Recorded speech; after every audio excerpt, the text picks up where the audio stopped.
사도행전 11장입니다. 11장의 말씀은 이방인들이 하나님의 말씀을 믿고 성령을 받았다는 것과 베드로가 이방인들과 교제를 가졌다는 소식을 들은 유대계의 그리스도인들은 큰 반발을 일으켰습니다.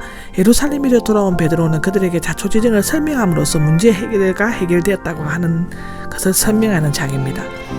1절에 보면 사도들과 유대인의 형제들이 나오는데 그들은 이방인들과 즉 고넬료와 친척들과 친구들도 하나님의 말씀을 받아들였다는 소식을 들었습니다. 이 형제들은 돌을 쫓는 사람들이고 주의 성도 등으로 소개되고 있습니다. 2절입니다. 2절에는 할례받은 사람들, 신자들이 나옵니다. 할례받은 사람들로서 유대인들을 나타내는 일반적인 표현이라고 하고요. 여기에서 개종한 유대인 신자들을 가리킵니다. 비판하면서는 분리하다의 미활용으로서 여기에서는 뭐에 대항하는 쪽을 택하였다는 것이고 납득이 안 간다고 힐책하다, 집요하게 따지다를 의미한다고 합니다. 유대인들은 전통적으로 이방인과 함께 식사하는 것을 꺼리며 그것을 마치 큰 제약인 것처럼 여겼죠. 그들은 아직도 간섭의 전문가 편견 등의 우월감에 사로잡혀 있었습니다. 그러나 그들은 고넬료의 집에 가서 복음을 전하고 세례를 베푼 것에 대해서는 이의를 제기하지 않았습니다.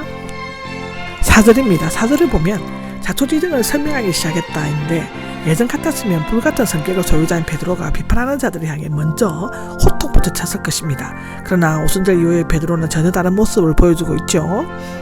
하나님을 만나면 사람은 변하게 됩니다.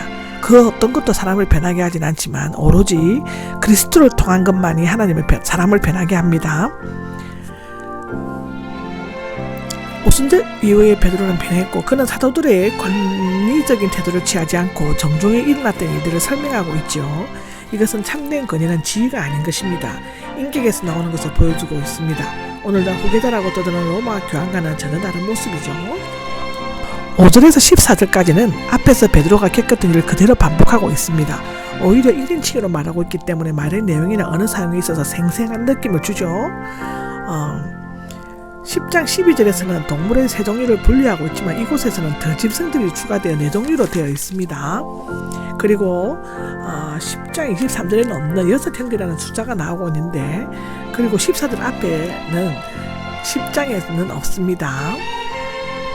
15절에는 내가 말하기 시작돼 이런 말을 하고 있을 때 성령이 임하신 것으로 되어 있습니다. 이것은 베드로가 설교를 시작할 때 이미 성령께서 역사하기 시작하였고 설교가 끝나갈 즈음에는 오순절에 임했던 것과 같은 성령의 역사가 강하게 임했음을 의미합니다.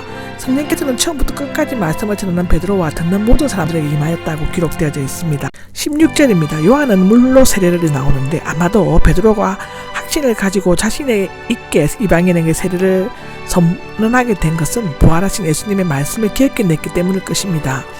베드로는 자기와 다른 형제들과 이방인의 성령 체험을 동일시할 뿐만 아니라 이방인의 성령 체험이 예수님께서 예언하신 것이 성취된 것을 언급하고 있죠.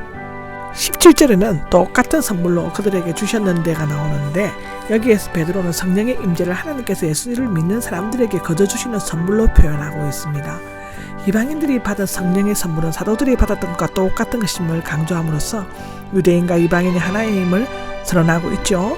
감히 하나님을 거역할 수 있겠습니까? 라고 물어보는데 하나님께서는 환상을 통해 베드로를 고넬료에게 인도하시고 그에게 성령을 주셨습니다. 이방인을 기독교인으로 받아들이고 세례를 주며 한 형제로 인정하는 것은 하나님의 뜻이었죠. 그런데 어떻게 하나님께서 뜻하시고 행하시는 일을 내가 감히 거역할 수 있겠느냐가 하는 것입니다. 베드로는 하나님의 뜻을 거역하지 않고 철저히 따를 것임을 강조하고 있는 것이죠. 18절입니다. 18절에는 잠잠해졌다가 나오는데 이방인들과 함께 식사했다는 사소한 문제를 들어 베드로를 비난했던 할례받은 신자들은 베드로로부터 성령의 놀라운 역사하심에 대해 듣고는 더 이상 입을 열지 못하였습니다. 오히려 이 위대한 사실에 감동을 받아 하나님께 영광을 돌렸습니다. 이제 예루살렘 교회는 베드로가 행한 일을 인정함으로써 유대인과 이방인 사이의 벽은 점점 무너지기 시작했죠. 그러나 여전히 할례를 비롯한 몇 가지 율법 문제들 논쟁거리로 남아 있었습니다.